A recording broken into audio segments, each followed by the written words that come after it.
My name is Sarah.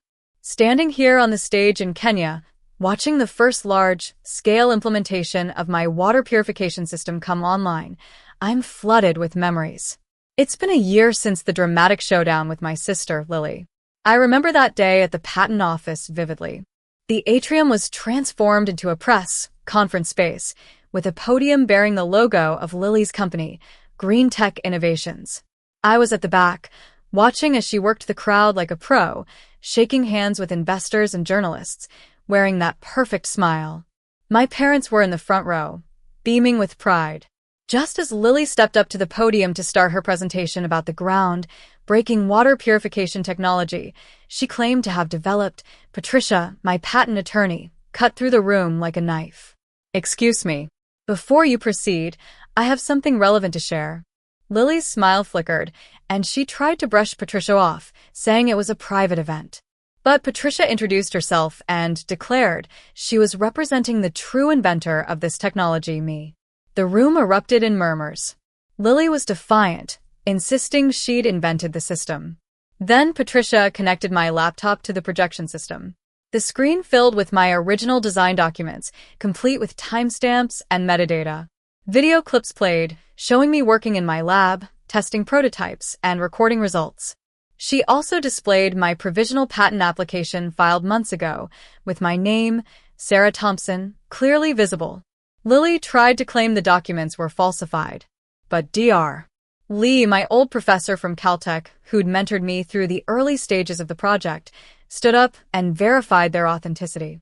He said he'd received regular encrypted progress reports from me and had provided copies to the patent office. Investors started edging towards the exits. My father stood up and asked what I was doing. I walked to the front and said, "I'm reclaiming what's mine." Lily stole my work after I trusted her. Lily snapped at me, demanding proof. I pulled out the USB drive I'd kept hidden in a safety deposit box. It had every file, every test result, and even a full patent application I'd submitted electronically the night before. Lily panicked, saying she had investor contracts. Patricia calmly pointed out they were fraudulent, based on stolen intellectual property. And then, to seal the deal, the CEO of Aquaprime Industries, Mr. Davis, walked in.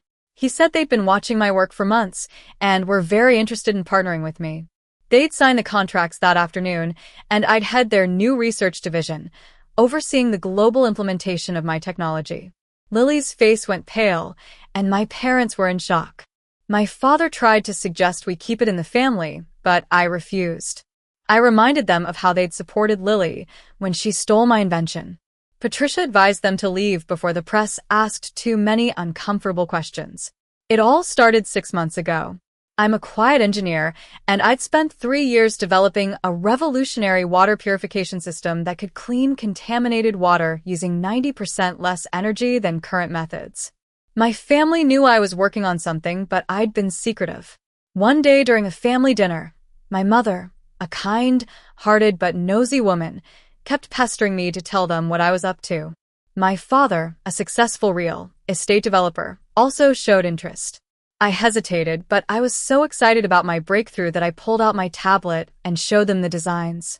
I explained how the system used electromagnetic fields and specialized filtration membranes to remove contaminants at the molecular level. Lily, who'd always been the charismatic one, with an MBA from Harvard and a talent for charming investors, suddenly showed a lot of interest.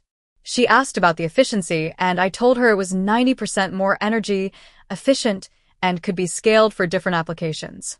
My father got excited and asked if I'd filed the patents.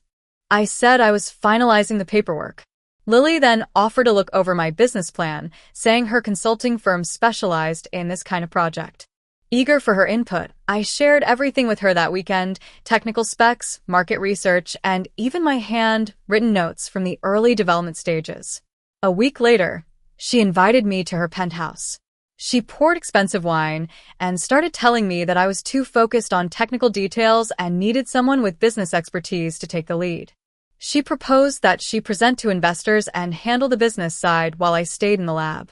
I was furious and refused, saying I'd file the patents under my name. Her smile turned cold, and she challenged me. 2 days later, my laptop disappeared and my backup hard drive and cloud storage were wiped clean. Someone had used my emergency password, which I'd only shared with my family. Then my mother called for a family dinner, saying my father had an exciting announcement. When I arrived at the dinner, the table was set for a celebration. Lily was sitting in my usual place, wearing a designer suit and a triumphant smile. My father announced that Lily had developed a groundbreaking water purification technology. She was filing patents that week and had lined up meetings with major investors. The room was filled with congratulations, and my parents were overjoyed. When I tried to speak up, my father cut me off, saying I should be grateful Lily was taking on the project. I walked out of that dinner feeling empty. But I wasn't as naive as Lily thought. Years of working in competitive labs had taught me to be careful. I had a final backup on a USB drive that she didn't know about, and it was the key to reclaiming my invention. After that disastrous family dinner, I made 2 phone calls. One was to Dr. Lee, who was furious when I told him what had happened. He assured me he had all the encrypted progress reports archived. The other call was to Patricia, a no-nonsense patent attorney. She told me how valuable my technology was and that Lily had committed a massive intellectual property theft. I knew I could prove it was my invention. I just needed the right time to expose Lily.